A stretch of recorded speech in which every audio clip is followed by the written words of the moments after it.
घमंडी बहनों का अत्याचार। बहुत दिनों पहले की बात है।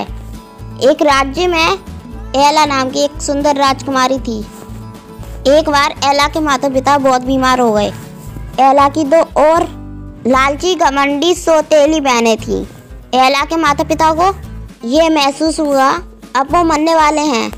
उन्होंने तीन बेटियों को अपने पास बुलाया। सुनो बच्चों, अब हमारे जाने का वक्त आ गया है। एला तुम दोनों की छोटी बहन है, उसे किसी भी प्रकार की तकलीफ ना होने देना। हाँ बच्चों, तुम तीनों बहनें मिलजुल के रहना। हमारे जाने के बाद ये सारा राज्य तुम तीनों को ही मिलके चलाना है। प्रजा की भरपूर सेवा करना। जी पिताजी, हम एला का बहुत अच्छे से ख्याल रखेंगे।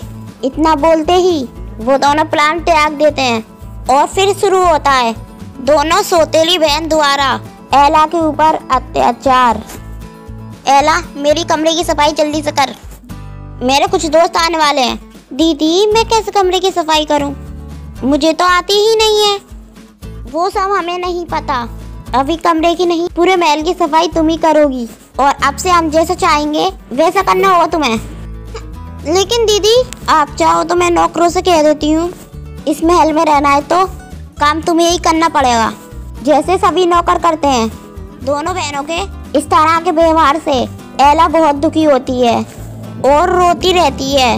माँ, पिताजी, आप क्यों मुझे छोड़ के चले गए? मैं बहुत अकेली हो गई हूँ। और फिर एला रोते रोते कमरे में चले जाती है और सो जाती है। उसकी नींद लग जाती है। नींद लगने के कारण एला अपने बहनों की कमरे की सफाई नहीं कर पाती। इस कारण उन दोनों बहनों को और ज़्यादा गुस्सा आता है। दोनों बहनें उसे महल से बाहर निकालने का सोच लेती हैं। तभी दूसरे दिन महल में राज पंडित आते हैं। राज पंडित के डर से वो दोनों मजबूर हो जाती हैं एला को रखने के लिए। उसे देख दोनों सौतेली बहनें बातें करती हैं। इन्हें भी अभी मरना था। चुप करो, इन्हें कुछ भी पता नहीं चलना चाहिए। तुम सब कैसे हो मेरे बच्चों? राजा और रानी की जैसे ही मौत की खबर मिली, मैं चला आया। उन्होंने कुछ दिन पहले ही संदेशा भेजा था कि मेरे बच्चों का ख्याल रखना। हम सब ठीक है राज पंडित जी। आपके राजमहल में आने से बहुत सुकून सा महसूस हो रहा है। हम सब ठीक है। आपके आने से हमें बहुत खुशी हुई। आप तीनों बहनों की खैरियत देखकर बहुत सुकून मिला मुझे। अब मुझे आज्ञा दीजिए। आप यहाँ रुकेंगे तो हमें बहुत अच्छा लगेगा। अरे नहीं एला, राज पंडित जी को तो और भी बहुत से काम होंगे। उन्हें मत रोको। ख्याल रखिएगा आप तीनों एक दूसरे का। मैं चलता हूँ। एला की सौतेली बहनें एला से नौकरों की तरह काम करवाती। उसके खाने के लिए खुद से बच्चे झूठे को खिलाती। एला उन दोनों के अत्याचार से बहुत दुखी थी।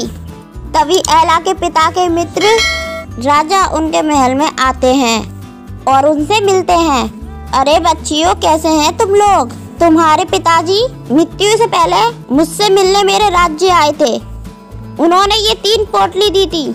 कहा था कि मेरे मरने के बाद मेरी तीनों बच्चियों को पार देना।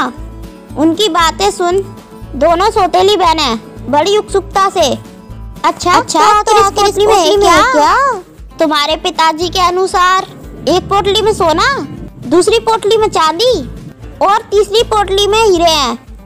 लेकिन किस पोटली में क्या है ये मुझे नहीं पता।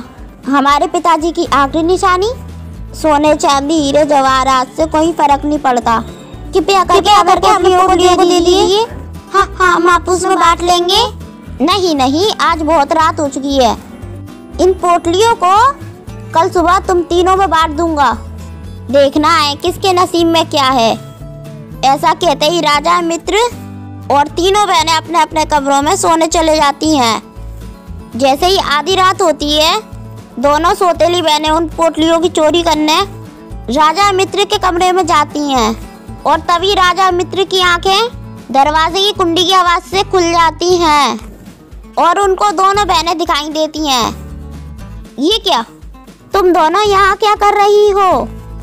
हमें माफ कीजिए, हम ये देखने आए कि आप सो पाई हो या नहीं। मुझे सब पता है। तुम दोनों बहनें मेरे लिए नहीं, पोटलियों के लालच में आए हो। तभी शोर शराबे को सुनकर वहाँ एला भी आ जाती है। कैसी आवाज थी दीदी? और आप दोनों यहाँ क्या कर रही हैं? तुम कौन होती हो हमसे पूछने वाली? ये हमारा महल है, हम कहीं भी जा सकते हैं। तुम इस राजमहल से निकल जाओ। एला कहीं नहीं जाएगी। जितना हक तुम दोनों का इस राजमहल में, उससे 2 गुना हक उसका है। किसका कितना हक है ये बताने वाले आप कौन होते हैं? आप केवल हमारे पिता के मित्र हैं। वाह लालची बच्चियों, मैं कौन हूँ? मैं इस राजमहल का दूसरा वारिस, तुम्हारे पिताजी का छोटा भाई हूँ। मैं वेश बदल के ये देखने आया था कि यहाँ क्या चल रहा है, और इन पोटलियों में मिट्टी के सिवा कुछ नहीं है। निकल जाओ इस राजमहल से तुम दोनों बहनें, नहीं तो तुमको अभी कैद करवा दूंगा। उनकी बातों को सुन दोनों बहनें बहुत डर जाती हैं, और एला अपने चाचा को बोलती है, नहीं चाचा जी, आप ऐसा नहीं कर सकते। हम तीनों बहनें हैं, हम एक दूसरे के बगैर नहीं रह सकते। देख लिया नालायकों, जिसे आज तक तुम दोनों सौतेली समझकर सताती रही, वही आज तुम्हारी सलामती की कामना कर रही है। अब भी वक्त है, समझ जाओ। अंत में दोनों बहनें एला से हाथ जोड़कर माफी मांगती हैं, और वो तीनों अपने चाचा जी के साथ राजमहल में खुशी खुशी रहने लगती हैं। क्योंकि रिश्ते में बड़ा होना जरूरी नहीं है, व्यवहार भी बड़ा होना चाहिए। हर रोज एक नई कहानी देखने के लिए चैनल को सब्सक्राइब करें और बेल आइकन दबाना ना भूलें। दोस्तों, अगर आपको ये कहानी पसंद आई तो इसे लाइक करें और शेयर करें और कमेंट करके बताएं कि कहानी में आपको सबसे अच्छा क्या लगा।